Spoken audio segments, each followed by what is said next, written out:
how do you build your visibility confidence? How do you build that muscle so that you can show up and create without a second thought, without worrying about it, without overthinking it, without second guessing yourself?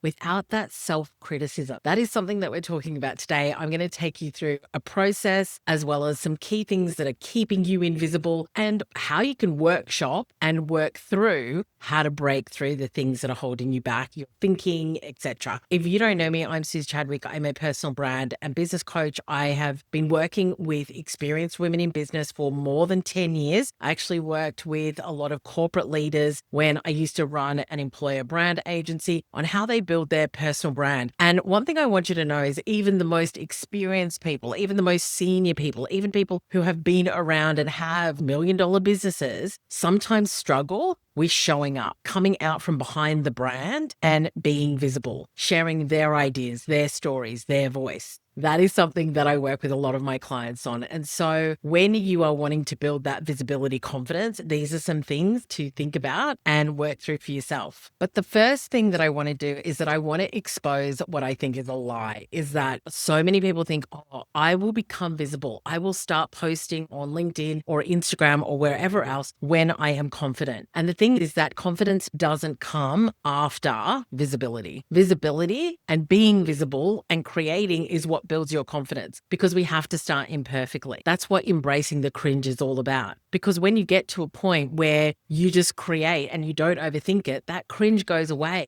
But at the beginning, it feels so awkward and it feels so hard. And it's because you haven't practiced it. You haven't got that muscle memory of, I've done this before and I know how to do it again. I know how to create. I know how to build an audience. I know how to attract my clients. I know how to share content. If you have not done that before, it is going to feel unsafe in your body at the very beginning. And so the only way to be able to get confident is to start becoming visible in small ways so that you can start to build that muscle and build that practice of being seen, because being seen is where you're feeling unsafe. It's what if people have something bad to say about me? What if they don't like what I'm talking about? What if I don't get the views? What if I don't get the outcomes that I want? How embarrassing. And the one thing I always say to my clients is I want you to choose courage over confidence. I want you to practice imperfection. I want you to be okay in the learning phase, because you're not going to get good until you go through that. But when you ask yourself, am I going to be courageous today? Instead of, do I feel confident enough to do this? You will completely change the way that you show up. Because the answer is, am I going to be willing to be courageous to try a new format of video on YouTube? Yeah, sure. Let's give it a go. Let's see what happens. Do I like it? Does it work? Does it connect with my audience? Let's see. Did it feel good? Was I in flow? And so if you can come at it from that perspective, that's going to help you to start to move forward. So let's talk about the 3 invisibility traps that I see so often. The first one is the polish trap, which is waiting for things to be perfect, which ends up with you staying invisible in your business. So where are my overthinkers and perfectionists? This is exactly what we're talking about. It's until it's perfect, I can't put it out there. And this is one of the biggest things that holds you back. And can I tell you, I'm just going to be honest with you, perfectionism is not something that you should be proud of. Being somebody who becomes good at something, somebody who is willing to test and try and fail in the process, that is what you want to be proud of. Because perfectionism is just fear dressed up with a bow. And I want you to remember that.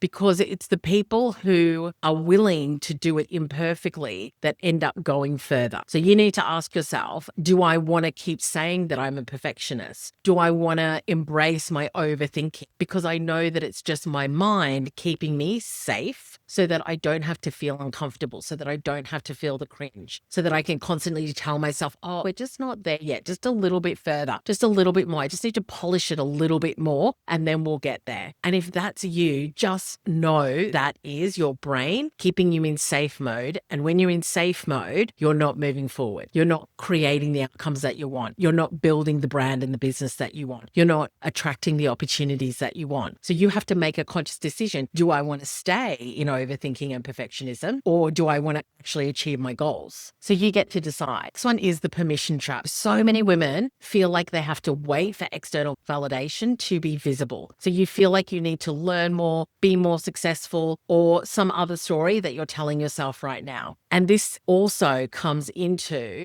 needing to feel like you've got an end result before you've started. Oh, when I do this course, when I do another content strategy, when I start to batch my videos, that's when I'll be able to do this thing. And you need to give yourself permission to be imperfect, to start where you are, to create from nothing, to figure it out, to be bad. You've got to give yourself that permission slip. Otherwise, you're never going to move forward. The comparison is our third one, which I feel like this is so common for every business owner out there. Can I say, I don't think there's anybody that doesn't have some feeling of comparison, where you see somebody whose brand you love more, or they're doing so much better than you, or everything looks amazing. And measuring your progress against other people who are the same or different, and most likely at different stages of your journey, is like the worst thing that you can do. Because number one, you're not comparing apples with apples, but also you just don't want to compare at all. You want to compare yourself to who you were yesterday. You want to compare yourself to who you were last year. Am I moving forward from where I was? Am I growing the way that I want? Am I working with the clients that I want? Am I getting the results that I want? How am I comparing against what I did last month or last year? Have I improved? Have I gotten better? And that's the only comparison that you want to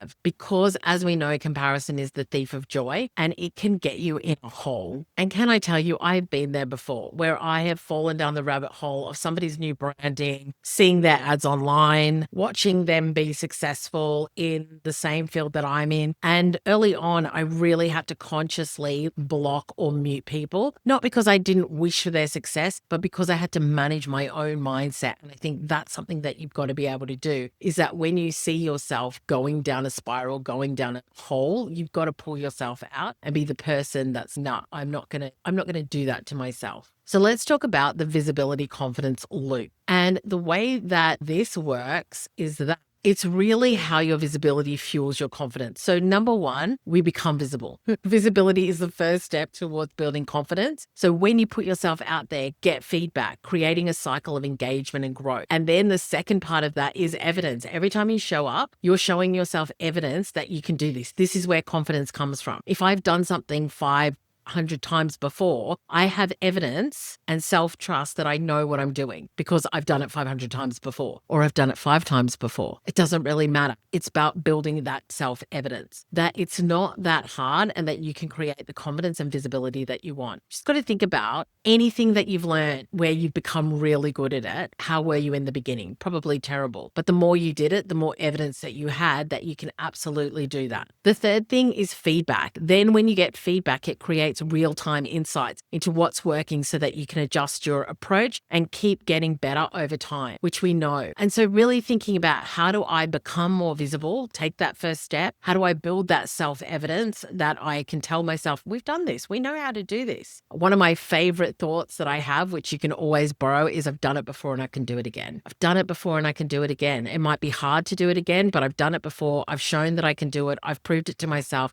I can do it again. And then the feedback, what's working, what's not working, what's the real-time insights, what else do I need to do, how else could this look? And so when we take a look at a more tactical visibility plan, it's really starting to think about, from the things that we've just talked about, how are you implementing that in your business? Are you actually showing up? I always say I've got 8:30 to 9:30 booked out in my diary every single morning, and it says content creation. Now, every morning in some way, shape or form, I'm creating, whether it's a video like this, whether it's an Instagram reel, whether I'm writing a Substack, whatever it is, I am creating. Why? Because it's a muscle that I want to build. It's a skill that I want to build. I think that as a business owner, it's so essential to have that skill. And so think about, what is my tactical visibility plan here? What am I doing on the regular that's helping me to grow and create what I want? And asking myself, you can ask yourself, what is holding you back right now? So is it that you're telling yourself you don't have enough time, that it's not perfect yet, that you're waiting for somebody else to give you something? Really understanding what that is and being conscious of it every day. And the other question that I love to ask myself is that when I see myself in procrastination, I stop and I try and work out what is happening inside. What are the thoughts that I'm having that are stopping me from doing this thing that I know that I want to do? What are the thoughts that are stopping me from moving forward, from creating? Because I just think think as a business owner, you have to be so self-aware and you have to be able to dissect what is going on so that you can move forward and not just stay in procrastination,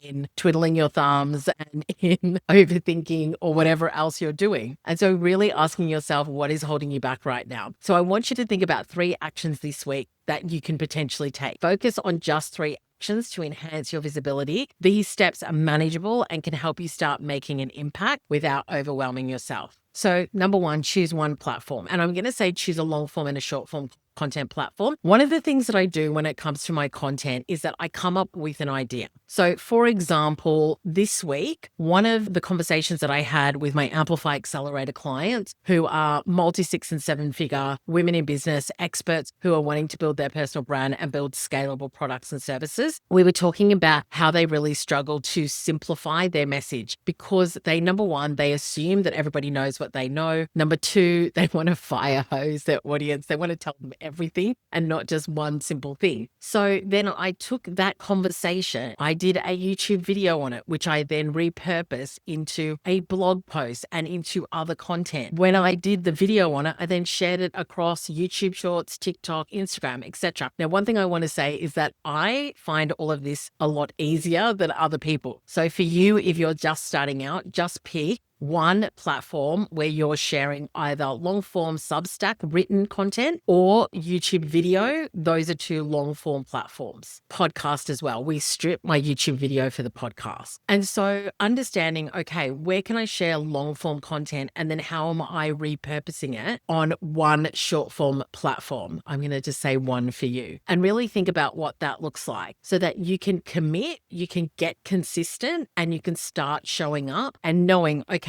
this is the plan. And I think that's the thing a lot of people struggle with is that they haven't got a plan. Like they're like, I'll just do things when they come up or when I feel like it. Number 1, professional practices is something I teach my clients all the time. Professional practices are the things that you do whether you feel like it or not. It's the locking and blocking in the calendar. It's the 8:30 to 9:30 I am doing my content creation, come hell or high water. So it's that commitment. I have been podcasting for over 10 years. We've got over 440 odd, 50 odd episodes on the podcast now. I have pretty much podcasted every single week for the last 10 years. There's been a period of time where I might have taken a week off here or a week off there, but that has been my consistent action. Why? I know why I'm doing it. I'm doing the podcast because that's my fresh piece of content that I'm sharing with my email subscribers. I'm doing that because it creates a blog on my website, which is great for SEO. I'm doing it because I get clients from my podcast. Over 30% of my clients come through my podcast. So I know why I'm doing it. And so once you know why you're doing it, once you know what your strategy is, and you can create that with consistency because you understand why you're doing it, it makes it so much easier. But just pick one long form and one short form platform, whatever it is. It could be YouTube and Instagram. That's my primary ones. And then stick with it and measure what you are going to focus on. The second thing is building your content rhythm. So where are you in flow? What works for you right now?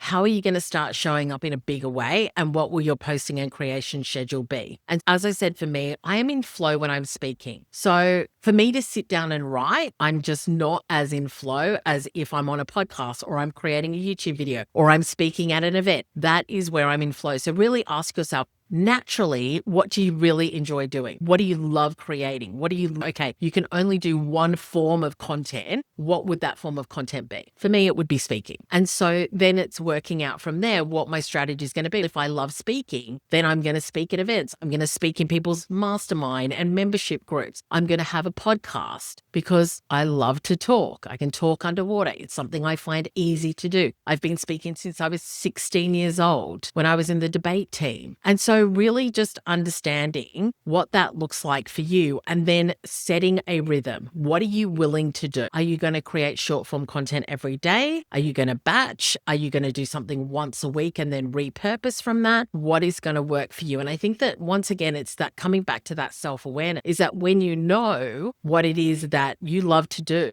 and what creates the outcomes that you want over time, not immediately, then you can start to do that so much more. And that works so much better for you. The second thing is get in other people's rooms. So connecting with new audience is the key to your growth. Think about collaborations, podcasts, guest appearances to connect with new audiences, which obviously expands your visibility. And I would commit to one outreach per week to create meaningful connection that builds your brand. I had Anna Mack on the podcast a while ago. She talks about the portfolio career and she shared a Shoot Your Shot Wednesday where she sends out a stretch email to somebody where it's somebody that she's been wanting to speak to for a while, somebody that maybe she would not always expect to respond, or somebody that is just a stretch connection. If they were to respond, that would be amazing. And I think the collaboration element to build your brand and get in front of new audiences is such an untapped and underestimated strategy. When I first built my business and I didn't have a personal brand, there is a Australian entrepreneur called Lisa Messenger, and she had a global magazine called The Collective at the time. And I hosted a conference and I invited her to come and speak. And because I didn't have an audience, having her as my keynote speaker brought in 300 people to that event, a day and an evening event. And so really thinking about who can I start to connect with, collaborate with, whose audience can I borrow so that I can start to raise my profile in different rooms, I think is such an underestimated strategy. And so just thinking about what that looks like for you and maybe shoot your shot. Think about who you'd love to collaborate with. At the end of the day, you just want to get as many no's as possible because the more no's you get, the more yeses you get. And also the no's should feel like water off a duck's back.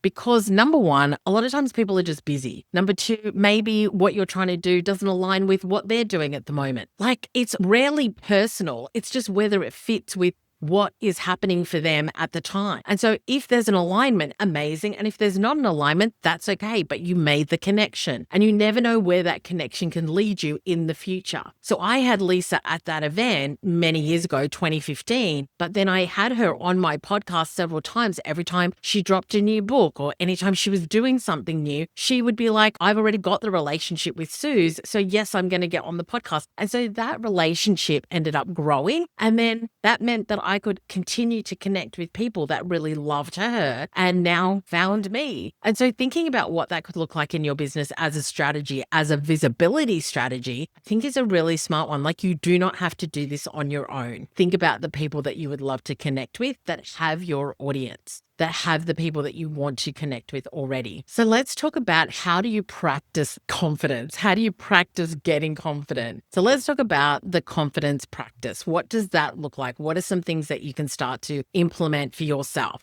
If you're new and you're somebody who feels a little anxious with putting yourself online, these are a couple of tips for you. The 24-hour rule. So after posting, close the app for 24 hours so that you can break the cycle of constantly checking. We are not looking for external validation. We are just looking for insights. Once we give something time to breathe, if you put something out there and it's not getting the likes and the saves and the engagement that you want, that's okay. Just leave it because sometimes things just take time to cook. Things take time to breathe. And so something that may not get traction in the first day, but then starts to build over the week, fantastic. We've also got to think about content in a different way is that let's say in a couple of weeks, I put out a piece of content and it goes gangbusters. And then somebody finds my profile, they come back and they look through my other content. It is just a library of how they can find out more about me, listen to other things that I've talked about. And the rabbit hole is a real thing. And what I mean by that is there have been so many times where somebody's come up in my feed. I've never seen them before. I really like what they're saying. I watch that piece of content.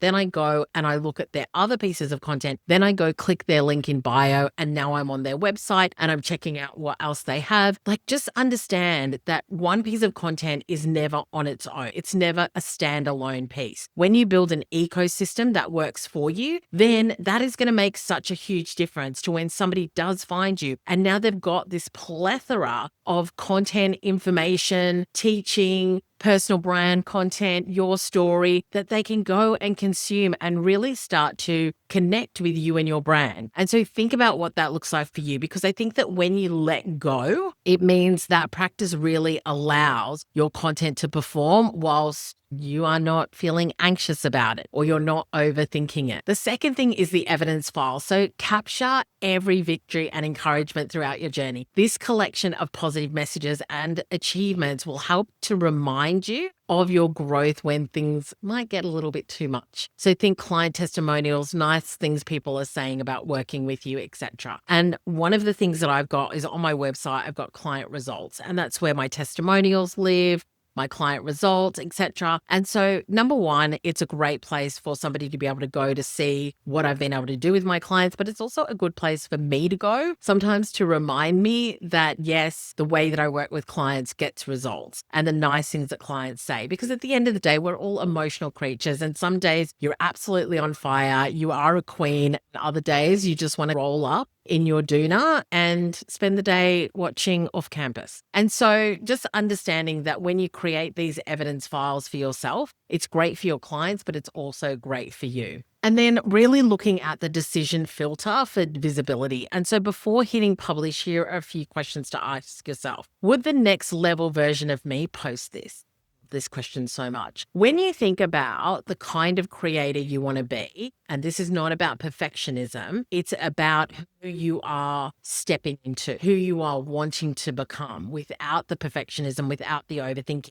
Would the next level version of me post this? Would my ideal client love this? Do they want to save it? Do they want to share it? Do they want to comment? Is it helpful? Is it insightful? Is it entertaining? Is it something they want to share with their friends and be like, we were just talking about this the other day? Does this feel like me or somebody else? And so I think also when you are becoming more comfortable with your content, when you are becoming more confident with being visible, then you can start to just be more yourself. And can I tell you, I think that when you're starting out, it's really hard to be yourself sometimes because it's not something that you built the skill in. And so also just being forgiving of yourself in that moment where you're like, okay, I'm learning something new. This is going to feel awkward. This is going to feel a little bit stiff. And I'm presenting on the news or in a more formal way. But once you start to find your groove, you will start to melt into who you are, how you speak, the content you want to share. And I think that's only through learning what works and what doesn't. And so just asking yourself these questions like, do I think that this piece of content is really me? Is this what I want to say? Or am I creating it because I saw somebody else create something like this? And so I'm just going to copy that. And I think this is a really interesting one because obviously in social media right now, it's just find what other people do that has made them go viral and then just do the exact same thing. And I think that's fine if it feels like you still. If you're like, I really enjoy this. This is very much a reflection of my personality, who I am, fantastic, all good. But really asking yourself, is this something that I think my ideal client is going to love as well? And I think that there's content that you love. I think that there's content that your ideal client's going to love. I think that there's content that is professional and helps to reflect your expertise and your knowledge, and other content that is more personal branding, that could be your story, what you're up to, something fun that really reflects who you are. And so just really understanding what that looks like for you, I think is worthwhile.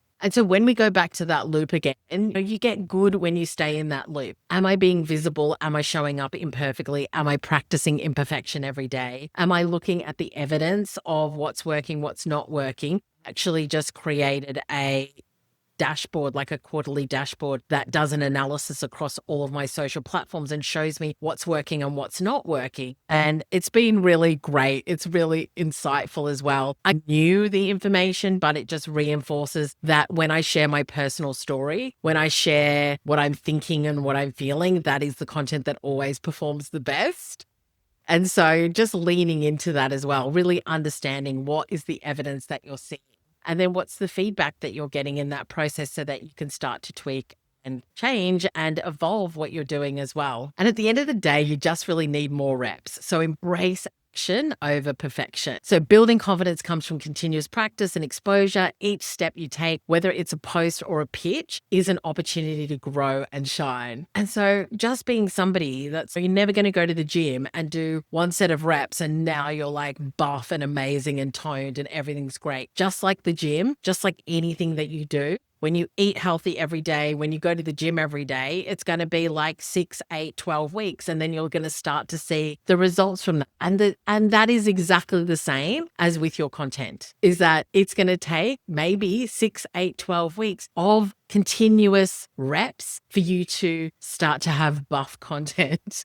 You just start to have content that you love and that works for you and that does what you want it to do. And so really think about what that looks like for you and how you're going to create it. And so hopefully this has given you some food for thought when it comes to how you choose, number one, courage over confidence. Yeah. Am I going to be courageous enough today to do the thing that I've been thinking about? Am I willing to embrace imperfection so that I can suck before I get really good? Am I willing to let go of the overthinking and have more fun? Where am I in flow? What are the platforms I want to be on? Where am I going to create and it's going to be a professional practice and not do I feel like it? Like, we're not those people. If you're running a business, then marketing is not a nice to have. It's absolutely something you have to do. And so really thinking about, what does that look like for me? How do I become the person who embraces the professional practices? How do I become the person who chooses courage over confidence? How do I become the person who really looks at where I'm in flow and is able to be so self-aware when I'm not in a place where I need to be? So hopefully that has given you a few things to think about. If you've got any questions, let me know. If you're doing the homework on what platform are you choosing, how often are you going to post, what are the things you're going to be breaking through, drop it in the comments below. I would love to know, because we love homework. I don't know about you. I'm a teacher. Yeah, I'm a teacher, I'm a coach, I'm a mentor. And so I love to share this with you. Simple, actionable things that you can do. Plus, you can be accountable and drop